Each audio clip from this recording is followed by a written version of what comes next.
does the science of climate change tell us? And it tells us uncontrovertibly the following things.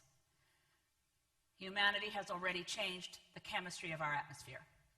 Through the profligate burning of fossil fuels, we have released so much carbon dioxide to the atmosphere that we have literally changed the chemistry of the atmosphere, such that this year there is 30% more carbon dioxide in our atmosphere, more than 30% more, than at any time in the last million years. Now, how could we possibly know that? We know that because some of the most sophisticated science that's ever taken place, 21st century science, examining Antarctic ice core data. We know when the ice was formed, and every piece of ice they can date, is it 1,000-year-old ice? Is it 10,000-year-old ice? 100,000-year-old ice? And ice never freezes completely solid. So there's air bubbles.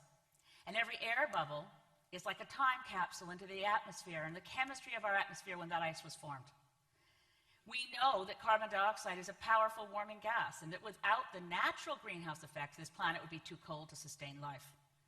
So we know we're conducting a vast experiment with very large climate systems over which we'll have very little control if we don't reduce fossil fuel use very quickly and protect forests and expand them very quickly. The science on the climate issue was established in terms of its essentials quite a long time ago. Where the uncertainties were was, has it already started?